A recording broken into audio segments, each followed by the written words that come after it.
Hi guys, it's me, Vicky, AmputeeMee, and if you're new to my channel, I am a right above knee amputee after having my leg amputated twice. I hope you guys had such an awesome day. I'm filming at night. That way it keeps the sun from reflecting off that day bed over there and being all just, everything getting all washed out. I hope you enjoyed that two little clips I just did of me walking down the hallway and me almost falling. I really haven't seen much improvement in my walk, in my gait lately. I'm going back to the prosthetics guy to Hanger Clinic, and they're going to make some adjustments on my knee for me. Right now my knee's making a strange ticking sound and sometimes a slight crunching sound. I know he showed a little bit of concern when I told him about the ticking sound last time, and now the crunching sound on top. We'll see what he has to say about the knee. Anyway, we got rain for the first time in weeks today, and it cooled down. It dropped from 90 to 74, and here we are at 8 o'clock at night. It's 75 degrees outside, so it cooled it down. It warmed up a little bit, but not bad. But it is so humid out. I'm a little bit sweaty myself from, I just made a trip up and down the hallway 3 times, filmed it twice, forgot to turn my microphone on, so there's no sound effects, but you'll see that in the clip.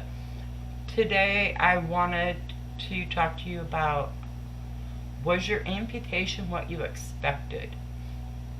Okay, be it that you were born with a birth defect, or you had a disease like peripheral artery disease or diabetes, or you had an accident, or it was an injury that after having several surgeries done on it, they couldn't fix the problem. Whatever the case may be that you had to have the amputation, I was informed, I don't know about you all, that, oh yeah, this is going to be the end all of all your problems, and in 6 weeks you'll be fitted for prosthetics and you'll be up on your feet again.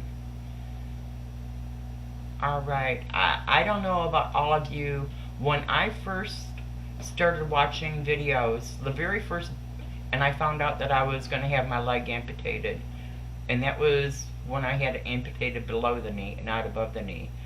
The very first video I watched was a YouTube video of the actual surgery, and you know, it may be a little hard on people's stomach, but I watched it intently and thought, wow, this is what they're going to be doing to my leg. I wonder what they're going to do to my leg afterwards. Well, I found out they incinerate it. You cannot claim it for a Halloween decoration. As much as I tried, they would not give it to me. But anyway, it is a body part and it needs to be incinerated. Anyway, the second video that I watched on YouTube was a person, she's a lovely gal, Footless Joe. And I watched several of her videos, and I loved her tale, but the further I watched her videos, the more disappointed I was getting, because she wasn't having such a good time with it. She had fallen on her stump and then developed neuromas, had to have an additional surgery. So she wasn't 6 weeks after amputation, you're back up on your feet and walking again. It was just one setback after another. And so I quit watching Footless Joe for a while, because I said, oh, that's just her tale, that's not going to be my tale. My tale is, after 6 weeks of recovering, I'm going to be up and about walking. And a lot of you know that isn't what happens for a lot of people. There are problems with people healing, getting infections, having neuromas, and the list goes on and on and on. My case was that the blockage was behind my knee, And so that was preventing enough oxygen from getting down and allowing it to heal. And there's so many out there that have to wait more than the 6 weeks to get fitted for their first prosthetics, and they make it seem simple. And why shouldn't it be simple? You've been walking all your life. When you get this prosthetic device, hey, you got it. You've been walking all your life. You know how to walk. Well, a prosthetic is just a tool. It's not a body part. As much as you may feel that it's a part of your body, it's just a tool. To me, it's like learning how to walk on stilts. You have to learn balance all over again. If you don't have a knee, you have to learn how to swing your leg out correctly, and how to lock it correctly to keep yourself from falling flat on your face. And people have a majority of problems that happen after their amputation, where they're not hey, at 6 weeks I get my leg, I'm up and at 'em again. The recovery time can take a lot longer. If you're not healing, you're still recovering. You haven't got over the surgery, so you're still recovering.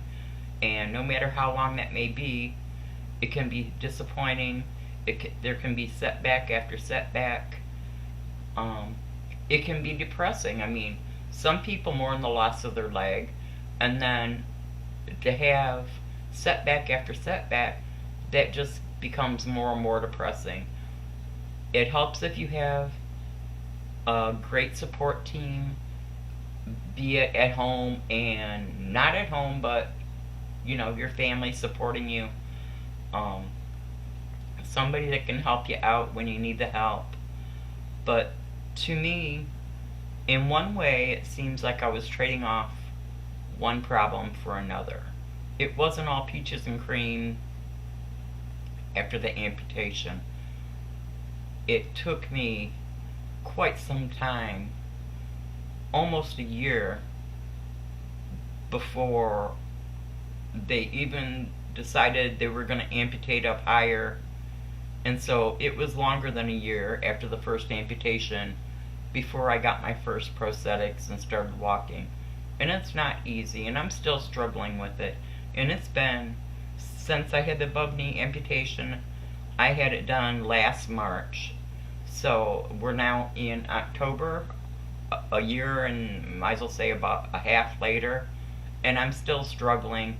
I do walk a little bit outside without my cane, but for the most part, that cane goes with me everywhere I go. I do not use it at all in the house.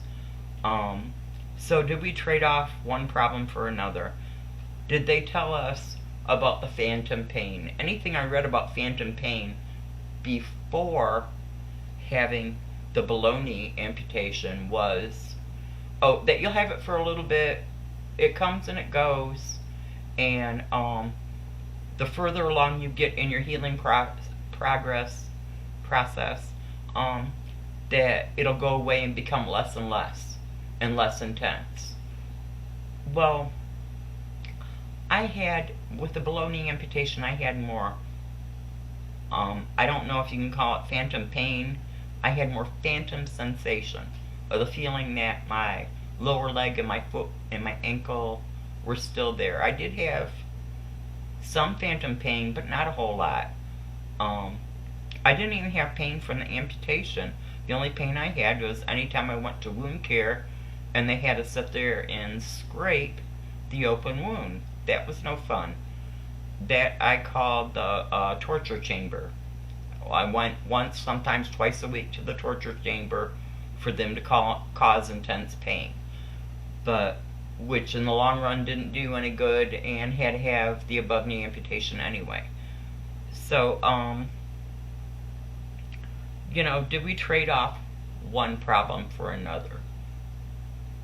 I am grateful not to have the pain that I was having, and the ability, I was not able to put any weight at all, and I couldn't sleep. I am grateful to have that gone.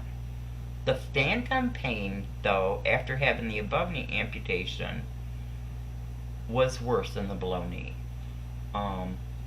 Still at times, I have problems with it keeping me awake at night. It feels like hot, molten cement crushing my foot. At times I feel like my leg is bent and my knee and my ankle hurt because I cannot straighten them out. Mirror therapy did not help for me. I do not take any pain medication. I do take pregabalin at 1 in the morning and 1 in the evening for nerve pain. But as it's gotten further and further along, the phantom pain has diminished some. It's not as horrible as it used to be. And I usually can tell the weather because I'll get phantom pain if there's weather changes. And if my leg gets chilly at all, if my stump gets chilly at all, I can get some phantom pain. They don't tell you when you have an above knee amputee. I didn't have this with the below knee. The muscle spasms at first. They are so horrible. They would bring me to tears. It would feel like my muscles were being ripped out of my body. So we went from one pain to another pain. Is the trade-off fair? I don't know. I would still be in bed, hanging my leg off the end of the bed, crying because I couldn't sleep because the pain was so bad. At least I'm up and about. So I have to follow a routine, and I have to use a walker, and I have to use a wheelchair, and I have to use a leg, to me, that still seems like I'm trying to learn how to walk on stilts. All I can say is we gotta hang in there. There is all sorts of support. There are so many support groups on Facebook. All you gotta do is look up amputee support groups. There is a lot. And, you know, if you're feeling down or blue, or you're having pain, or you really want to take that next step, but you can't make any more than 2 before you have to sit down, talk about it. You know, talking about it does help. It helps a lot. But they don't tell you before you have the surgeries everything that you're going to have to deal with after the surgery. Like I said, 6 weeks, you'll have prosthetics leg. You'll be walking around before you know it. We all have to learn it again. I'm sure it's easier for below knee amputees because they have their own knee. They don't have to learn how to maneuver, in my case, a mechanical knee, in some people's cases, a computerized knee, and their hips and everything else. I mean, so we trade off one for the other. Which is the lesser of the 2 evils? I'm asking that question. If you want to make a comment, go ahead and comment down below. Let me know how you feel about this. Was the amputation the end all to your problem? Or did it just create another problem? Let me know down below. Don't forget to hit the like and the subscribe button. I would greatly appreciate it. It would help my channel tremendously. And like I said, any comments on this, any issues you've had after your amputation that were completely a shock to you, put the comments down below. Thank you guys. Until next time, see ya.